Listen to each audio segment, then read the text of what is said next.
Hi Church, happy Sunday. Welcome to our online service today. Apa kabar semuanya? Ada sukacita? Ada pengharapan? Saya harap semuanya dalam keadaan baik dan bersukacita hari ini. Saya percaya akan ada ibadah yang luar biasa hari ini, karena itu saya mau mengingatkan saudara untuk dapat mengajak teman, kerabat, keluarga kita untuk segera join ibadah hari ini. Seminggu ini Sisi punya banyak rangkaian program-program yang luar biasa. Mari terhubung selalu dengan mengikuti setiap program-program yang ada. Untuk semua update, informasi program ECC Church bisa diakses di website eccchurch.online. Baik, Bapak Ibu Saudara, mari kita siapkan pikiran dan hati kita untuk beribadah pagi hari ini. Mari kita berdoa. Bapa, kami mengucap syukur untuk pagi ini Tuhan. Sebentar kami akan mendengar firman-Mu. Mari berbicara kepada kami, Roh Kudus, mari berbicara kepada kami, mengingatkan setiap apa yang mungkin hari ini kami perlukan. Thank you Tuhan, hanya dalam nama Yesus kami telah berdoa dan mengucap syukur. Amin. Enjoy the service.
Semuanya siap untuk memuji Tuhan. Come on. Mari kita agungkan Dia, kita tinggikan Dia. Dialah Allah pembela kita. Come on.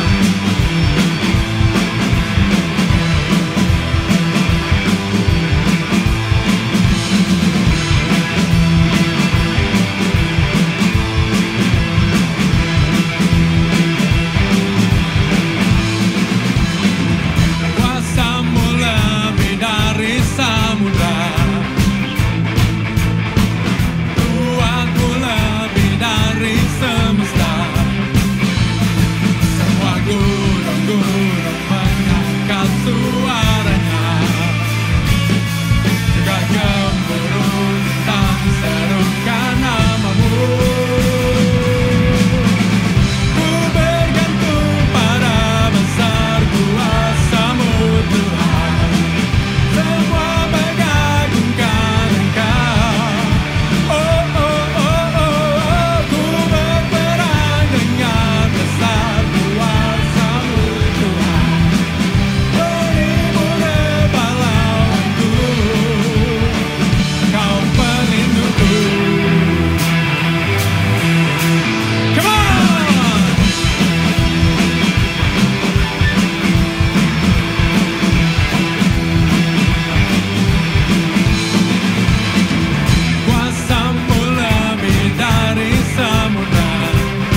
kami. Engkau selalu menjaga kami. Satu detik pun Engkau tidak pernah meninggalkan kami.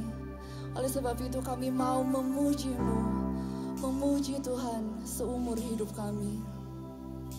Yes, God.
It's all you want. Will you meet me here again? Let's say I'm not enough. I'm not enough unless you come. Will you meet me here again? 'Cause all I want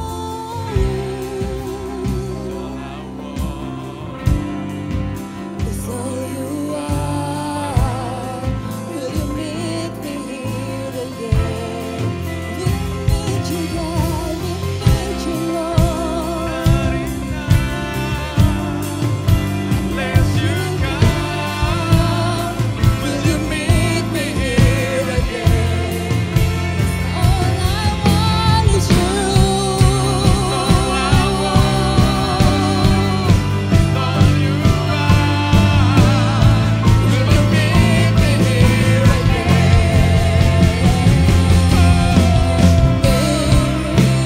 Was I forsaken? The Lord is in this place. Yes, you are. You are here. Dry bones awaken. The Lord is in this place. The Lord is in this place. We'll never leave you, God. Was I forsaken? The Lord is in this place. You are here. You are here, Lord. Dry bones awaken. The Lord is in this place. The Lord is in this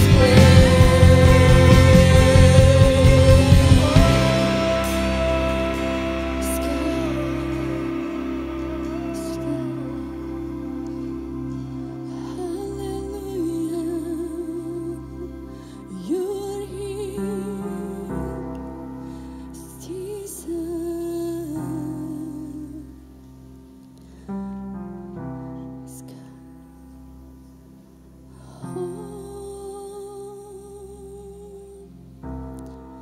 I'm not enough unless you come. Will you meet me here again? 'Cause all I want is all you are. Will you meet me here again?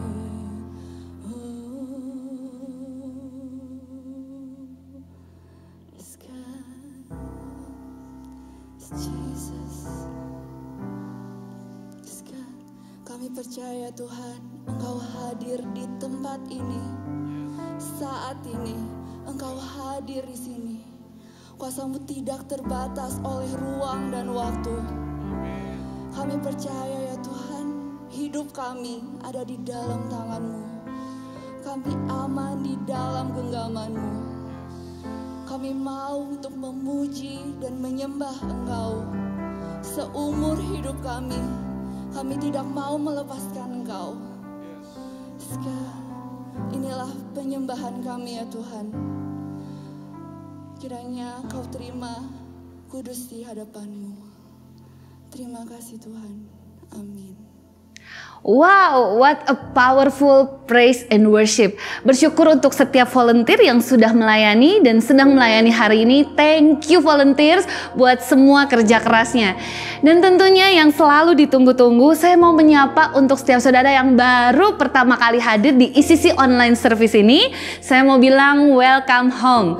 Dan saya mau mengajak buat saudara untuk masuk ke lounge newcomer yang berada di website icc.church.online supaya kami bisa mengenal saudara lebih dekat lagi. Baik, now it's offering time. Mari saudara, sebelum kita memberikan persembahan dan perpuluhan, saya mau membagikan sedikit firman Tuhan sebagai pengantar supaya kita semua memberi dengan sebuah pengertian. Saya percaya setiap orang memiliki calling atau panggilan hidup dari Tuhan yang spesifik. Saya bersyukur dan memberikan apresiasi tertinggi buat semua para full-timer ICC yang secara khusus mereka dipanggil untuk melayani Tuhan sepenuh waktu di gereja ini. Dan pastinya setiap calling itu ada harga yang harus dibayar. Kalau saya mendengar cerita mereka satu persatu bagaimana akhirnya mereka memutuskan melayani sepenuh waktu di ICC ini, luar biasa banget. Ada yang orang tuanya sampai nggak ajak ngomong 1 tahun, ada yang mereka meninggalkan karirnya di saat karirnya lagi top-topnya, ada juga yang meninggalkan peluang pekerjaan yang lebih baik. Mereka mendedikasikan hidupnya sepenuhnya buat Tuhan. Bahkan mereka melayani di saat ICC belum seperti sekarang, belum dapat memberikan salary yang layak pada saat itu. Kadang digaji, kadang nggak bisa gajian full, tapi mereka menerima dengan sukacita dan tetap melayani Tuhan. Itu cerita mereka pada saat itu. Dan makanya saya tidak heran bagaimana Tuhan memberkati kehidupan mereka sampai hari ini, karena mereka selalu memberikan yang terbaik buat Tuhan. Seperti yang saya katakan di awal, there is a price behind every calling. Ada harga yang harus dibayar buat setiap panggilan hidup. Untuk saya pribadi dan suami, kami punya panggilan hidup sebagai volunteer pastor dan bekerja juga di marketplace. Tentunya ada harga yang harus kami bayar. Pertama, bicara soal kami harus membagi waktu dengan baik. Yang kedua, kami harus melakukan kedua-duanya dengan baik, tidak boleh ada excuse. Misalnya di pekerjaan kami di marketplace, kami bilang sama leader kami, aduh maaf ya saya nggak maksimal, soalnya kan saya pastor juga di gereja, melayani juga. Atau sebaliknya saya excuse kepada Bapak Rohani saya, maaf Kak saya nggak bisa terlalu maksimal nih, soalnya kan saya bekerja juga. Di marketplace dan di ministry, mereka semua punya standar kerja yang luar biasa excellent, yang harus saya dan suami ikuti iramanya dengan maksimal. Saya cuma mau bilang ini kasih karunia Tuhan yang memampukan kami. Kami melayani di ICC dari tahun 97, jadi udah 23 tahun yang lalu ya, diawali sebagai usher, worship leader, home leader, zone leader, sampai akhirnya diorden jadi youth pastor di tahun 2007. 13 tahun yang lalu sebagai volunteer pastor. Nah, di awal kami tuh melayani bukan dengan kelimpahan secara finansial. Gak bisa dibilang cukup juga. Kami bilang itu kurang banget. Apalagi melayani anak muda yang konon katanya uangnya juga nggak banyak. Jadi kalau makan kami harus sisihkan juga untuk traktir anak-anak. Saya masih ingat kalau saya dan suami ke restoran, kami lihat menu itu bukan dari kiri ke kanan, tapi dari kanan ke kiri. Kami sesuaikan mana yang harganya pas dengan kantong kami. Suatu kali kami diajak ke restoran oleh teman-teman dan sahabat kami, saya dan suami. Waktu ke restoran seperti biasa kami lihat harganya dulu. Begitu kami lihat dari atas sampai bawah, sampai akhirnya, ini ada yang pas nih, Rp5.000 pada waktu itu. Kami geser ke kiri, ternyata menunya ginger tea. Oh ya udah, kami pesen ginger tea. Di saat semua makan enak, kami minum teh jahe itu. Dan teman-teman nanya, kok nggak makan? Udah kenyang, padahal perut keroncongan ya. But di tengah-tengah melayani dengan kekurangan finansial seperti itu, sering ada suara kecil berkata, udahlah, kalian gak usah kasih persembahan lagi, gak usah kembaliin perpuluhan, kalian kan udah kasih hidup buat melayani, gak dibayar juga kan sebagai volunteer, udah lebih dari cukup. Suara itu sering banget muncul ketika kami sedang mengalami kesulitan finansial. Saya sampai susah bedain, ini suara Tuhan atau suara yang lain ya, kok enak banget kedengerannya. But thank God, kami memutuskan untuk setia mengembalikan perpuluhan, setia memberi persembahan, dan kami tahu dalam calling yang kami hidup ini Tuhan itu terus memurnikan hati kami, menguji hati kami supaya kami selalu berikan yang terbaik buat Tuhan. Satu ayat yang kami pegang, 1 Tawarik 29 ayat 17. Aku tahu ya Allahku bahwa Engkau adalah penguji hati dan berkenan kepada keikhlasan, maka aku pun mempersembahkan semuanya dengan sukarela dan tulus ikhlas. Ayat tadi berkata Tuhan itu menguji hati. Artinya ada sikap hati yang benar yang Tuhan uji. Ketika kita melayani Tuhan, kita itu nggak hitung-hitungan. Tuhan menguji hati kita. Ada amin. Dan bagaimana motivasi saudara? Nah, ketika sekarang gereja online, nggak ada yang perhatiin, nggak ada yang tahu bagaimana sikap hati saudara ketika sedang memberi, karena Tuhan menguji hati kita. Dan dikatakan juga memberi dengan sukarela dan tulus hati. Gak ada paksaan, tapi dengan hati yang rela dan ikhlas. Dua hal ini terus Tuhan ajarin kepada kami selama menjadi volunteer pastor. Dan saya kaget banget karena buahnya luar biasa. Saya lanjutkan ayat tersebut ya. Dan sekarang umatmu yang hadir di sini telah kulihat memberikan persembahan sukarela kepadamu dengan sukacita. Kalau saya mau bilang dan sekarang, saya dan suami melihat buahnya bahwa jemaat yang hadir memberikan persembahan sukarela dengan sukacita. Saya melihat bagaimana jemaat memberikan persembahan dengan sukarela dengan sukacita. Ada satu couple di jemaat kami yang kami gembalakan. Satu couple ini datang kepada kami dan mereka bilang mereka mau memberikan sesuatu untuk pembangunan rumah Tuhan. Tapi ketika mereka sudah mau memberikan sejumlah uang tertentu, uangnya tidak kunjung datang. Dan mereka bilang Tuhan berkata kepada mereka, berikan apa yang kamu punya, jangan apa yang kamu nggak punya. Karena uang yang jumlah yang sudah ditentukan tidak kunjung datang, dia melihat apa yang dia punya. Dan dia tahu, dia sadar bahwa yang dia punya yang paling berharga adalah sebuah laptop. Laptop adalah alat kerjanya mereka, satu-satunya alat kerja mereka. Dan mereka tiba-tiba datang kepada kami dan memberikan itu. Dan mereka bilang pakai untuk melayani di rumah Tuhan. Dan rasanya hari itu saya ingin menolaknya. Saya rasanya udah jangan, it's okay, udah pakai aja buat kalian kerja. Tapi saya tiba-tiba terbayang muka anak kecil yang memberikan 5 roti dan 2 ikan. Untung Yesus gak tolak. Kalau Yesus tolak, itu gak jadi berkat untuk banyak orang. Akhirnya dengan air mata bercucuran saya terima dan kami berdua mendoakan pasangan ini. Dan laptop itu sangat memberkati gereja anak pada saat itu. Dan luar biasa kalau melihat hari ini pasangan ini begitu diberkati oleh Tuhan. Ayat terakhir 2 Korintus 9 ayat 7. Hendaklah masing-masing memberikan menurut kerelaan hatinya, jangan dengan sedih hati atau karena paksaan, sebab Allah mengasihi orang yang memberi dengan sukacita. Mari Bapak Ibu Saudara, kita berdoa sebelum memberikan persembahan. Tuhan, kami mengucap syukur. Tuhan, kami tahu bahwa Tuhan yang menguji hati kami. Ujilah hati kami Tuhan, supaya kami benar memberi dengan kerelaan, dengan tulus ikhlas, bukan dengan paksaan. Karena Tuhan mengasihi orang yang memberi dengan sukacita. Kami mau memberi dengan sukacita Tuhan. Terima kasih buat kesempatan yang baik untuk kami bisa menabur. Terima kasih Bapa, di dalam nama Yesus kami sudah berdoa dan mengucap syukur. Haleluya, amin. Bagi saudara yang mau memberi persembahan dan perpuluhan, nomor rekening sudah tersedia di layar saudara.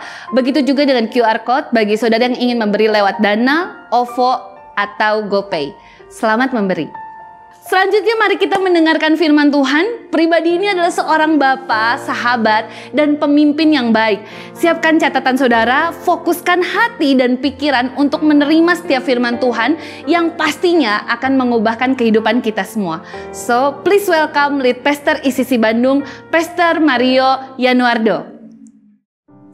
Selamat pagi menjelang siang kepada Bapak, Ibu, Saudara semua. Salam damai dan sejahtera dalam Yesus Kristus. Tentunya saya berharap semuanya dalam keadaan baik dan diberkati Tuhan. Amin. Baik, kita tahu bahwa sepanjang pandemi ini gereja khususnya berhenti bertemu maksudnya. Tidak bisa perjamuan kudus bareng, ibadah bareng, sekolah minggu bareng. Tapi ini yang menarik sepertinya kita terhenti sesaat. Biasa kita datang ke gereja atau ibadah, melihat asyir, parking ministry, pastornya berkhotbah. Tapi justru seperti kata Brother John, bahwa kitalah sekarang gereja itu. Setiap kita hari ini orang yang percaya Tuhan, kitalah gereja. Tuhan gak mau kita berhenti, justru saat ini kitalah gerejanya sebagai individu. Mari kita saling terhubung selalu dan saling menjangkau dengan sebuah pemikiran baru bahwa kitalah gerejanya. Walau saat ini kita online, tetap bersatu sebagai satu tubuh Kristus, dan pastinya sampai suatu nanti keadaan di depan, banyak perubahan dan harapan baru. Tetap Injil tidak akan berhenti. Bahkan saya yakin banyak orang semakin percaya Tuhan dan mengalami Tuhan saat ini. Walau masalah itu selalu ada, bahkan bertambah. Tapi kita tahu melalui masalah akan mengalami pertumbuhan buat kehidupan kita secara pribadi. Karena kita punya Tuhan yang hidup. Yang percaya boleh berkata amin. Ya, pertumbuhan pastinya akan membawa perubahan hidup, yaitu dengan saudara menjadi dewasa di dalam Tuhan. Salah satu bukti kita menjadi dewasa adalah terlihat melalui perkataan kita. Mengapa kata-kata itu sangat penting? Ya, karena perkataan itu mengandung kuasa menjadi berkat atau sebaliknya menjadi kutuk. Untuk itu judul khotbah saya hari ini, Your Words Transform Your World. Kata-katamu mengubah duniamu. Seperti yang saya katakan tadi, kata-kata kita sangat berkuasa. Kenapa kata-kata itu sangat berkuasa? Saudara tahu asal muasal perkataan pertama terjadi? Kita lihat dalam kitab Kejadian 1 ayat 2 dan 3, saya bacakan. Bumi belum berbentuk dan kosong, gelap gulita menutupi samudra raya, dan roh Allah melayang-layang di atas permukaan air. Berfirmanlah Allah, jadilah terang. Lalu terang itu jadi. Saudaraku, saat itu bumi gelap, benar-benar gelap. Dikatakan bahkan sebelum berbentuk dan kosong, gelap gulita menutupi samudra raya. Coba kita bayangkan, kita pejamkan mata kita 10 detik. Ya kira-kira seperti inilah gelap. Saudara perhatikan, ada roh Tuhan di sana melayang-layang di atas permukaan air, tapi tidak berubah, masih gelap. Tapi apa yang terjadi? Kegelapan berubah ketika Tuhan membuka mulutnya dan berkata, jadilah terang. Maka perubahan terjadi, yang tadinya gelap menjadi terang. Perkataan Tuhan mengubahkan kegelapan jadi terang. Jadilah cakrawala, maka dunia ini terjadi. Artinya saudara, membuka mulut dan berkata ada kuasanya. Bagi Tuhan berkata itu berfirman. Seperti di Yesaya 55 ayat 11 dikatakan, demikianlah firmanku yang keluar dari mulutku, dia tidak akan kembali kepadaku dengan sia-sia, tetapi ia akan melaksanakan apa yang kukehendaki dan akan berhasil dalam apa yang kusuruhkan kepadanya. Mari mulai membuka mulut kita seperti Tuhan sedang mengajarkan kita saat ini untuk memperkatakan kesembuhan, pemulihan, jalan keluar, titik terang. Karena saat kita ngomong, kita sedang menghidupkan hal tersebut menjadi dunia kita. Amsal 18 ayat 21 berkata, hidup dan mati dikuasai lidah. Barang siapa menggemakannya akan memakan buahnya. Words can consume and destroy a life. Kata-kata bisa menghabiskan dan menghancurkan kehidupan. Ayat Amsal yang tadi pasti sudah sering kita dengar sebagai nasihat untuk menjaga setiap ucapan kita. Tidak hanya untuk menjaga perasaan orang lain, ternyata juga demi kesehatan fisik kita, menjaga jiwa kita. Memang terdengar gak masuk akal. Namun penjelasan yang diberikan oleh Dr. Andrew Newberg dan Mark Robert Waldman, seorang dokter saraf dan penulis buku Words Can Change Your Brain, berkata demikian. Berdasarkan hasil penelitian yang mereka lakukan, pemilihan kata yang bersifat negatif ternyata bisa memberikan dampak buruk bagi otak yang tentunya akan mempengaruhi kesehatanmu.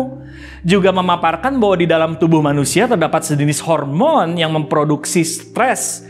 Pertumbuhan hormon ini akan sangat terpicu ketika kamu menggunakan kata-kata yang bersifat negatif. Selain pertumbuhan hormon penyebab stres tersebut, penggunaan kata-kata negatif juga mempengaruhi bagian di otak yang berperan dalam aspek logika dan rasionalisasi, yaitu lobus frontal. Ketika kamu menggunakan kata-kata negatif, fungsi lobus frontal secara otomatis akan terhambat dan digantikan dengan area di sekitar otak lain yang bernama amigdala. Lain dengan lobus frontal, amigdala adalah bagian otak yang bekerja dalam aspek emosi dan pertahanan diri.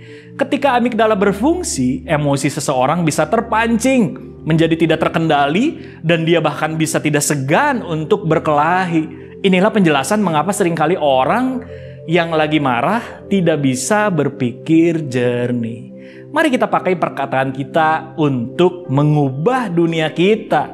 Saya percaya informasi itu bicara soal pesan firman melalui perkataan kita. Nah, harus ada aplikasi. Aplikasi yaitu penggunaan penerapannya. Maka terjadilah transformasi atau perubahan. Saat kita terima Yesus, Roh Kudus yang ada pada diri kita memberi kuasa untuk kita memperkatakan firman. Mari saat ini setelah mengerti bahwa kata-kata itu penting, mari kita mulai menggemakannya. Karena kita akan memakan buahnya. Saudara tahu arti menggemakan? Menggemakan adalah mengumandangkan, menggaungkan, memantulkan, memperkatakan dengan kuat, menjadikannya berkema, dan itu yang mengubahkan. Saya kasih contoh, bagus, bagus, bagus. Saya diberkati, diberkati, diberkati. Saya baik, baik, baik. Saya sehat, sehat, sehat. Saya jelek, jelek, jelek. Itulah contoh menggemakan. Nah, mari saya belajar. Ada 3 perkataan yang mengubahkan dunia kita. Yang pertama, speak in authority. Boleh bilang kiri kanannya, speak in authority. Selama Tuhan Yesus melakukan karyanya di dalam dunia, banyak orang tercengang dan takjub mendengar perkataan Yesus. Sebab tiap perkataan yang dikatakan Yesus selalu mengandung kuasa dan membawa perubahan.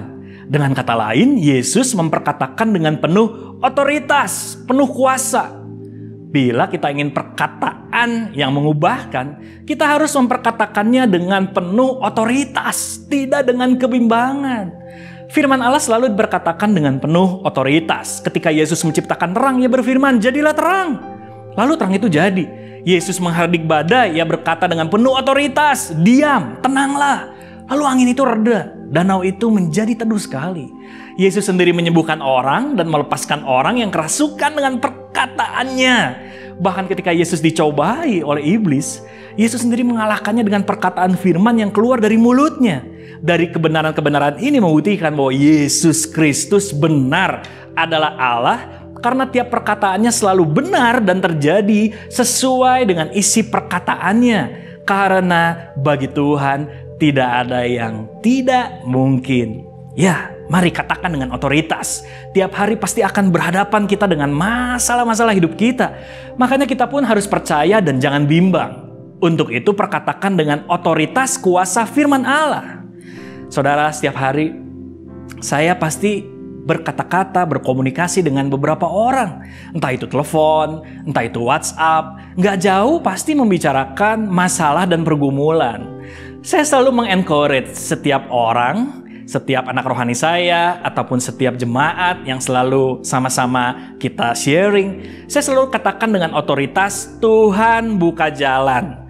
Pasti ada jalan keluar. Jangan takut, percaya saja. Contoh 2 mingguan lalu, ada orang WA saya dan berkata, ya dia seorang member ya di salah satu home cell kita.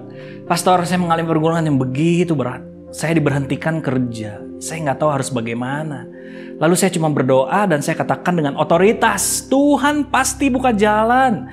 Tetap tenang dan percaya. Dan jangan tinggalkan komunitas. Kemudian kurang lebih seminggu dan lebih, orang tersebut telepon saya lagi dan berkata, puji Tuhan pastor, saya diberikan jalan sama Tuhan. Saya bisa ngerjain hal yang baru lagi. Wow, puji Tuhan. Terus ada lagi salah satu anak homesel, karena pandemik ini bisnisnya berhenti. Malah harus banyak bayar-bayar dan belum dibayar sama kliennya. Saya cuma perkatakan dengan otoritas. Pasti Tuhan bukakan jalan dan kliennya pasti akan bayar. Saya cuma berdoa seperti itu.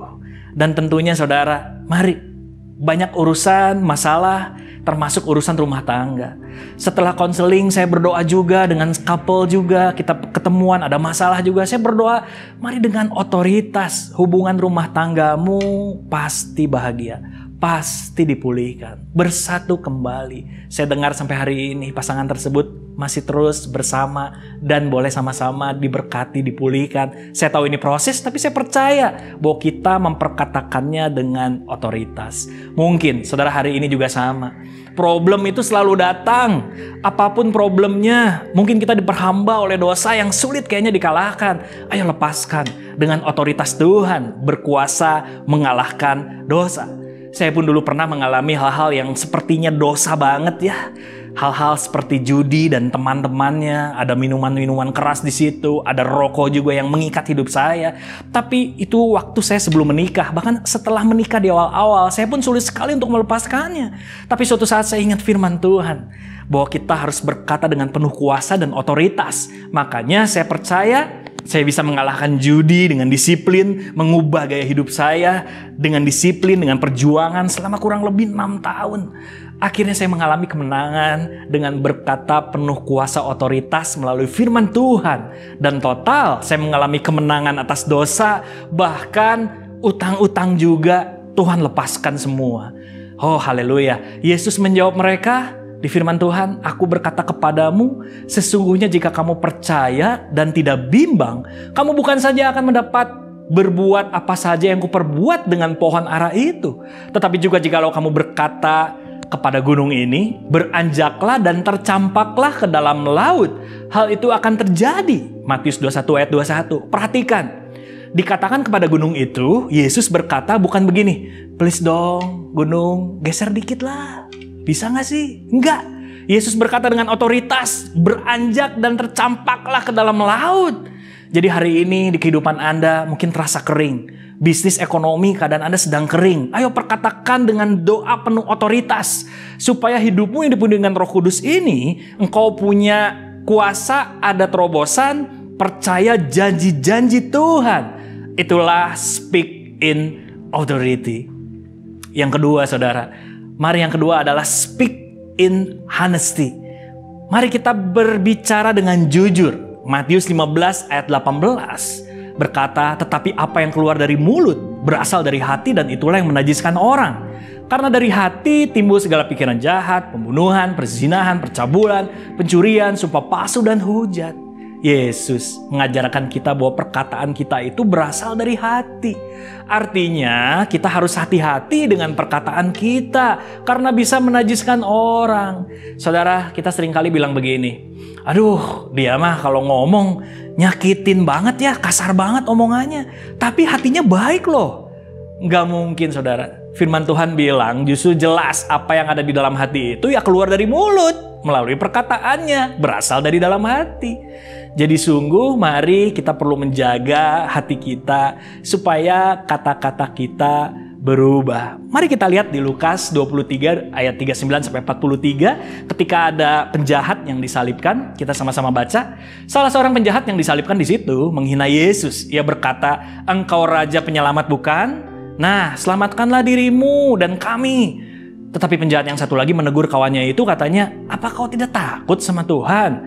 Engkau sama-sama dihukum mati seperti dia. Hanya hukuman kita berdua memang setimpal dengan perbuatan kita. Tetapi dia sama sekali tidak bersalah." Lalu ia berkata, "Yesus, ingatlah saya. Kalau engkau datang sebagai raja, percayalah," kata Yesus kepadanya, "hari ini engkau akan bersama aku di Firdaus." Luar biasa, kita lihat di sini ada dua penjahat yang disalib mendampingi Yesus. Dan saudara tahu kalau orang mati disalib pada zaman itu tentunya sengsara banget, bahkan menderita. Dan pastinya kata-katanya penuh umpatan, penuh hinaan, kekecewaan. Lihat perkataannya, yang penjahat yang pertama dia bilang, dia menghina dan menghujat. Bahkan dia bilang begini ya, sepertinya nih dia bilang begini. Katanya engkau raja penyelamat. Diolok-olok nih sama si penjahat. Lu bener-bener raja bukan? Sok atuh selamatin diri lu sendiri sama gue. Mungkin seperti itu bahasanya karena menghina. Tapi penjahat yang kedua berbeda. Dia jujur. Dia sadar. Dia tahu dia bersalah atas perbuatannya. Dan setimpal hukumannya. Dia sadar ada Tuhan. Makanya dia bilang begini mungkin saat itu. Lu gak takut boy. Lu sama-sama dihukum mati. Kalau kita berdua memang setimpal sama perbuatan kita boy. Tapi dia sama sekali nggak salah loh. Karena percaya, dia berkata pada Yesus, "Yesus, ingat sama aku ya. Karena engkau adalah raja. Kalau engkau datang sebagai raja." Wow, jujur banget kata-katanya. Yesus pun langsung suka dan berespon. "Percayalah, hari ini juga engkau akan bersamaku di Firdaus." Wow. Amsal 12 ayat 6 berkata, kata-kata orang jahat mematikan, kata-kata orang jujur menyelamatkan. Orang berkata jujur diselamatkan. Banyak dari kita, ayo berkata jujur pada diri sendiri. Maka berkat Tuhan datang. Orang berkata jujur itu mudah bertobat seperti penjahat tadi. Dia dapat bonus Firdaus. Orang jujur selalu mengandalkan Tuhan. Orang jujur gak pernah hitung-hitungan. Dia tahu semua datangnya dari Tuhan. Khusus nih, buat suami dan istri. Ayo berkata jujur, ya. Ayo berkata jujur, saling jujur lah. Waktu ada konflik, waktu ada saling menyakiti, ayo saling minta maaf lah, cepat bertobat. Saya percaya pemulihan terjadi saat kita mau jujur. Ingat, orang jujur diselamatkan, rumah tangga diberkati. Jujur aja lah, jangan kita gengsi ya suami istri. Siapa yang mau mencintai hidup dan mau melihat hari-hari baik, ia harus menjaga lidahnya terhadap yang jahat dan bibirnya terhadap ucapan-ucapan yang menipu. Di 1 Petrus 3 ayat 10 berkata demikian. Saya ingat saudara, waktu saya mau bikin visa US, gak pernah kepikir saudara ya, bikin visa US itu gak gampang. Saya lihat waktu saya wawancara, di depan saya ada 10 orang, udah di depan saya, mereka semua ditolak, ditanya itu, ditanya ini, mereka gak tahu ngomongin apa aja. Dan mereka semua ditolak, lalu saya pikir, aduh giliran saya pastinya saya juga ditolak nih. Tapi ketika giliran saya jujur aja ya, waktu ditanya kamu mau ngapain ke sana, saya cuma bilang saya mau ikut seminar rohani. Karena saya direkomend untuk ikut, karena saya seorang pendeta. Terus dia tanya lagi, coba kalau kamu memang pendeta, coba kamu sebutin deh hari Minggu kemarin ayatnya apa, pendetanya khotbah apa, atau mungkin kamu khotbah juga silahkan deh. Ya saya juga ditanya lagi, kamu udah punya istri kah, anaknya berapa? Saya cuma jujur saya jawab apa adanya, karena semua yang dia tanyain saya jawab aja. Dan puji Tuhan ketika kita udah ditanya, luar biasa, ternyata visa saya lolos dan dikasih 5 tahun. Ya, saya bersyukur karena saya merasa bahwa ini nggak pernah kepikiran sama sekali. Tapi itulah berkatnya kalau kita mau jujur. Ya, lalu yang kesaksian saya juga adalah ketika waktu itu saya menikah, saya rindu juga punya rumah. Sama, waktu saya ngajuin KPR pun saya takut, wah kayaknya susah nih di-approve-nya nih. Tapi saya jujur aja. Dan saya percaya apa yang dikatakan terus akhirnya di-approve juga. Saya percaya your words transform your world. Apa yang saya katakan tadi itu terjadi. Ya, memang kita semua belum sempurna. Bahkan di tahun 2020 ini luar biasa. Semua terhenti. Tapi mari terjujur pada diri sendiri. Kita mau jujur ya lewat perkataan kita. Maka ada berkat yang baru buat kita. Bapak Ibu Saudara semua, mari kalau kita memperkatakan dengan jujur, pasti ada berkat dari Tuhan. So, speak in honestly. Saya percaya saudara ya. Itu yang kedua. Dan yang ketiga saudara, mari kita speak in faith. Sekali lagi saya katakan, speak in faith. Mari perkatakan iman. Secara nggak sadar, kita sedang membayangkan sesuatu terjadi di masa depan. Hidup kita akan menuju ke arah apa yang kita katakan. Your words transform your world. Kalau kita mau kebaikan, gak mungkin kita menanam kejahatan. Justru kita akan memperoleh buah sesuai apa yang kita tanam. Jadi dengan kata lain, jika kita berkata negatif, gak mungkin kita mendapatkan hal yang positif. Kalau kita berkata kekalahan, gak mungkin kita hidup mengalami kemenangan. Dan banyak orang gak sadar kalau mereka mengutuki kehidupan mereka melalui perkataan. Saat iblis tidak mengalahkan kita, kita malah dikalahkan oleh perkataan kita sendiri. Jadi mari perkatakan iman. Apakah perkataan kita sehari-hari senantiasa penuh dengan iman dan penuh pengharapan? Sebagai anak Tuhan, mari saya mau encourage. Jangan kita mengucapkan yang melemahkan iman. Tapi sebaliknya yang menguatkan iman. Artinya banyak pengaruh dari ucapan itu sendiri dalam aspek kehidupan. So mari perkatakan iman untuk mengubahkan hidup kita. Kita belajar di sini perkataan iman yang Daud katakan. Di 1 Samuel 17 ayat 45 saya bacakan. Tetapi Daud berkata kepada orang Filistin itu, engkau mendatangi aku dengan pedang dan tombak dan lembing. Tetapi aku mendatangi engkau dengan nama Tuhan semesta alam, Allah segala barisan Israel yang kau tantang itu. Hari ini juga Tuhan akan menyerahkan engkau ke dalam tanganku, dan aku akan mengalahkan engkau dan menggal kepalamu dari tubuhmu. Lalu yang bagian C-nya, supaya seluruh bumi tahu bahwa Israel mempunyai Allah. Perkataan iman Daud itu luar biasa. Dia bicara kepada masalahnya. Dia bicara kepada masalah. Jangan ucapkan kata-kata yang tidak bermakna dan tidak berguna di dalam hidup kita, tapi terus ucapkan perkataan iman di dalam masalah kita. Ingat, ada kata-kata berkat, ada janji-janji Allah. Lalu jangan katakan juga kekalahan atas hidupmu, tetapi ucapkan kemenangan dalam hidupmu. Daud mengucapkan kata-kata kemenangan dalam hidupnya. Daud yakin dan percaya Allah ada di pihaknya. Allah yang berperang baginya. Itulah sebabnya Daud berkata, Hari ini juga Tuhan akan menyerahkan engkau ke dalam tanganku. Di tangan Tuhanlah pertempuran ini, dan Tuhan yang menyerahkan bangsa Filistin kepada kami. Dan Daud tidak menonjolkan siapa dirinya, tapi justru siapa Allahnya. Bahwa Allah itu hidup, dan seluruh umat menyadari bahwa keselamatan itu bukanlah hasil dari kemampuan manusia, tapi karena kemampuan Allah. Wow, amin banget. Daud mengalami pengalaman iman yang pernah dia alami sebelumnya. Waktu dia masih jadi gembala, dia mengalahkan singa, mengalahkan beruang. Dan ini yang menguatkan dan membuat Daud percaya bahwa di depan waktu dia melawan Goliat, Tuhan yang sama yang akan melepaskan dia juga. Begitupun kita. Pengalaman iman yang lalu akan menunjang kita dalam menghadapi persoalan-persoalan yang akan datang lebih besar. Pengalaman kelepasan yang lalu menjadi modal untuk meyakini kelepasan yang akan datang dengan memperkatakannya. Allah sanggup membawa kita keluar dan menyelesaikan setiap masalah kita. Jika hari ini kita merasa tidak ada jalan keluar, percayalah, katakan dengan iman, terus berdoa bahwa Allah akan memberikan jalan keluar. Mari saya perkatakan iman saat saya mau menikah. Saya perkatakan iman saat saya menjalani rumah tangga saya. Saya perkatakan iman untuk pekerjaan, untuk usaha. Bahkan segala hal kehidupan yang dijalani saya selalu berkatakan iman. Sakit penyakit waktu itu untuk anak saya, asma pada waktu itu cukup mengganggu. Ternyata Tuhan pulihkan tanpa harus pakai obat-obatan dan yang lain-lain. Saya perkatakan pertobatan buat mertua saya. Perlu waktu beberapa tahun untuk hal tersebut untuk menjadi kenyataan.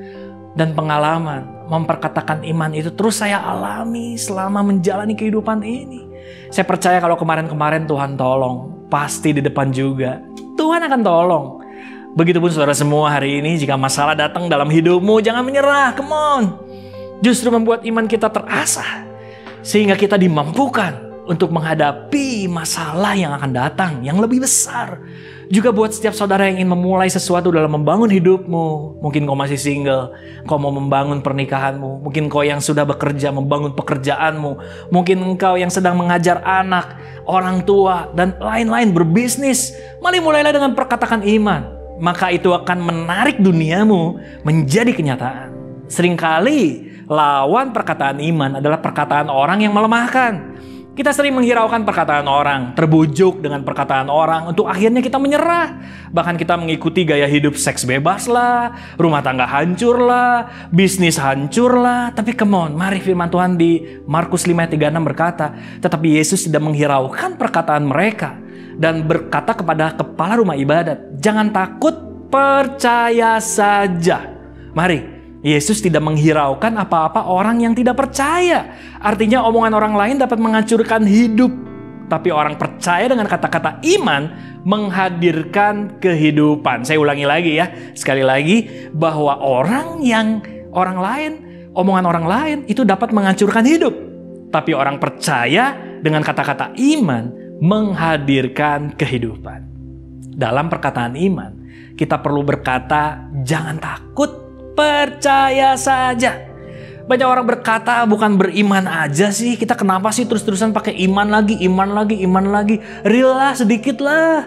Ya seringkali kita dengar begitu kan. Yang real aja. Justru banyak orang percaya tidak mengalami karena terlalu menghiraukan perkataan orang yang tidak percaya. Ingat, ada bagian kita dalam menghadapinya, tapi ada bagian Tuhan saat kita memperkatakan iman. Jadi, jangan kita menghiraukan perkataan orang lain sehingga akhirnya kita menyerah dan akhirnya kita malah yang jatuh ke dalam dosa. Sementara Yesus tegas, jangan takut, percaya saja. Kalau kita bimbang karena dengerin perkataan orang, maka yang terjadi informasi jadi nggak benar. Informasi jadi nggak jelas, tidak tepat. Justru perkataan orang lain yang melemahkan iman kita. Dan akhirnya kita terombang-ambing dan akhirnya kita tidak punya prinsip. Jangan biarkan iblis menjajah kita. Kita akan mudah melupakan rencana Tuhan. So, come on, saya mau encourage saudara. Speak in faith. Sekali lagi saya katakan yang ketiga. Speak in faith.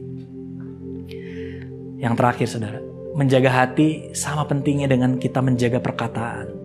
Karena jika hati seseorang baik, maka akan keluar dari kata-kata perkataannya yang baik. Perkataan itu mencerminkan kebersihan hati seseorang. Setiap kata-kata yang sia-sia yang diucapkan orang harus dipertanggungjawabkan pada hari penghakiman.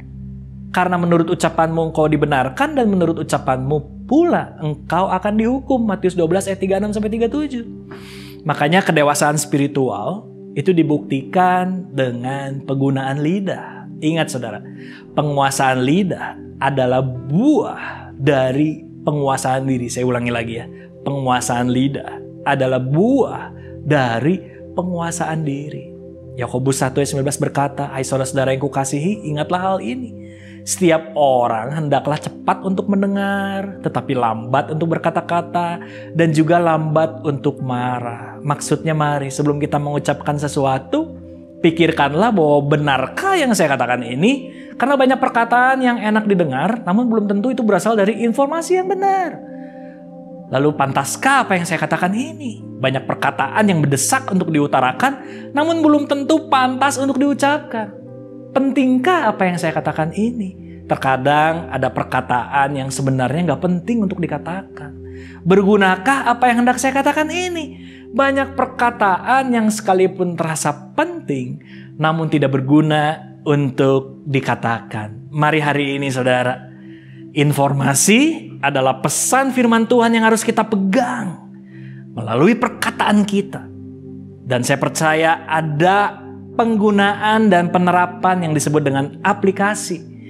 Maka hidup kita akan terjadi transformasi, yaitu perubahan hidup. Ingat saudara, your words transform your world. Speak in authority, speak in honesty, and speak in faith. Amin. Mari sama-sama kita berdoa.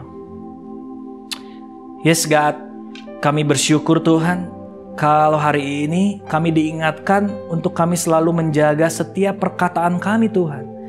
Karena kami percaya bahwa perkataan kami menentukan hidup kami. Bahwa hidup dan mati dikuasai oleh lidah kami Tuhan. Mari Bapa, ketika kami percaya kami memiliki kuasa dari perkataan kami, firman Tuhan tentunya. Lalu kami juga mau berkata jujur untuk setiap apapun yang kami kerjakan di rumah tangga kami, di pekerjaan kami, ketika kami berhubungan dengan klien kami, dengan siapapun Tuhan. Kami berkata jujur karena kami percaya waktu kami jujur kami diselamatkan. Dan yang terakhir kami punya perkataan iman Tuhan. Ini yang mengubahkan hidup kami.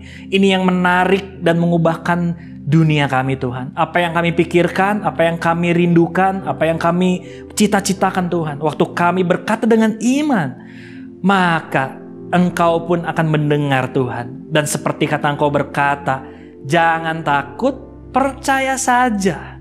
Mari Tuhan, kami berdoa buat setiap jemaat ICC. Supaya mereka diberikan hati yang mau dibentuk Tuhan. Dan percaya bahwa ketika kata-kata mereka boleh dijaga Tuhan. Karena percaya bahwa segala sesuatu yang kami katakan itu timbul dari hati kami. Justru kami mau mengalami perubahan Tuhan. Karena kami mengenal siapa sumber air hidup itu. Yaitu Engkau Yesus Juru Selamat kami. Terima kasih Tuhan, terpujilah Engkau Bapa. Di dalam nama Yesus kami berdoa, kami bersyukur. Amin. Yes, your words transform your world. Terima kasih Pastor Mario Yanuardo untuk firman Tuhan yang menguatkan kita hari ini. Apabila saudara juga diberkati dengan ibadah hari ini, saya mengencourage saudara untuk dapat share link ibadah ini because sharing is caring. Untuk Bapak Ibu Saudara yang baru join ibadah online service hari ini, kita rindu banget berkenalan lebih dekat lagi. Karena itu kami mengundang Bapak Ibu Saudara untuk bisa masuk ke lounge newcomer yang berada di website eccchurch.online. So, thank you semua yang udah join ECC online service hari ini. Stay healthy, keep connecting, and happy Sunday. Terpujilah